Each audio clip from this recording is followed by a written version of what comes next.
আসসালামু আলাইকুম, নমস্কার দর্শকবৃন্দ। স্বাগতম পালস নিউজ বিডি এর আজকের বিশেষ প্রতিবেদনে। জাতিসংঘ সাধারণ পরিষদের ৮৫তম অধিবেশনে অংশ নিতে নিউ ইয়র্কে অবস্থান করছেন বাংলাদেশের অন্তর্বর্তী সরকারের প্রধান উপদেষ্টা অধ্যাপক ডক্টর মোহাম্মদ ইউনূস। এবার তিনি একাধিক শীর্ষ বিশ্ব নেতাদের সঙ্গে বৈঠক করেছেন। এই বৈঠকগুলোতে আলোচনা হয়েছে বাংলাদেশের আসন্ন জাতীয় নির্বাচন, স্বাস্থ্য, আর্থিক অন্তর্ভুক্তি এবং বৈশ্বিক উন্নয়ন নিয়ে। আজকের ভিডিওতে আমরা জানব কোন কোন বিশ্ব নেতার সঙ্গে কথা বলেছেন ডক্টর ইউনূস, বৈঠকে কি কি আলোচনার কেন্দ্রবিন্দু ছিল এবং আন্তর্জাতিক অঙ্গনে বাংলাদেশের এই কূটনৈতিক পদক্ষেপের গুরুত্ব।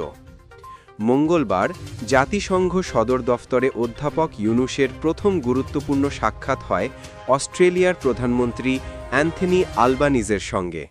সংক্ষিপ্ত হলেও এই বৈঠকে বাংলাদেশের নির্বাচন প্রসঙ্গ উঠে আসে।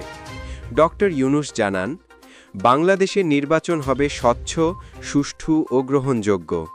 আন্তর্জাতিক পর্যবেক্ষকরা উপস্থিত থাকবেন বলে আশা করি। প্রধানমন্ত্রী আলবানিজ অস্ট্রেলিয়ায় বসবাসরত বাংলাদেশি কমিউনিটির প্রশংসা করেন এবং ভাষা শহীদ দিবস উপলক্ষে এক অনুষ্ঠানে অংশ নেওয়ার স্মৃতিচারণ করেন। এটি নিঃসন্দেহে প্রবাসী বাংলাদেশিদের জন্য গর্বের বিষয়। এরপর নেদারল্যান্ডসের রানী ম্যাক্সিমা ও প্রিন্সেস অফ অরেঞ্জ রাজকুমারী কাথারিনা আমালিয়ার সঙ্গে বৈঠক করেন ডক্টর ইউনূস। এই বৈঠকে মূল ফোকাস ছিল স্বাস্থ্য বীমা সম্প্রসারণ, দীর্ঘমেয়াদী সঞ্চয় ও পেনশন ব্যবস্থা এবং মাতৃত্বকালীন স্বাস্থ্যসেবার জন্য ঋণ সুলভ করা। ডক্টর ইউনূস প্রস্তাব দেন ডিজিটাল স্বাস্থ্য পরীক্ষার মাধ্যমে গ্রামের নারীদের সরাসরি শীর্ষ চিকিৎসকদের সঙ্গে যুক্ত করার। তিনি আরও বলেন, সামাজিক ব্যবসার মাধ্যমে ঔষধ প্রস্তুতকারকরা যেন উৎপাদিত টিকা সর্বদাই সুলভ দামে সরবরাহ করে। রানী ম্যাক্সিমাকে বাংলাদেশ সফরের আমন্ত্রণ জানান তিনি। এরপর বিশ্ব স্বাস্থ্য সংস্থার মহাপরিচালক ডক্টর তেদ্রস আধানম গেব্রিয়াসিসের সঙ্গে বৈঠক করেন ডক্টর ইউনূস। বৈঠকে বৈশ্বিক স্বাস্থ্য উন্নয়ন, ভবিষ্যতের মহামারী মোকাবেলা এবং যৌথ অধ্যকার্য নিয়ে আলোচনা হয়।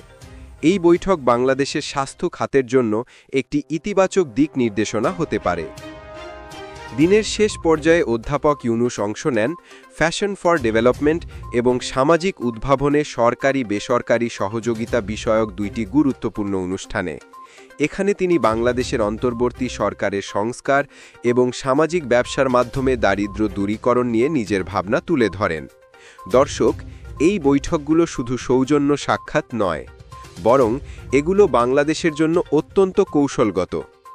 আসন্ন জাতীয় নির্বাচনকে আন্তর্জাতিক মহলে গ্রহণযোগ্য করতে ডক্টর ইউনূসের এই প্রচেষ্টা গুরুত্বপূর্ণ।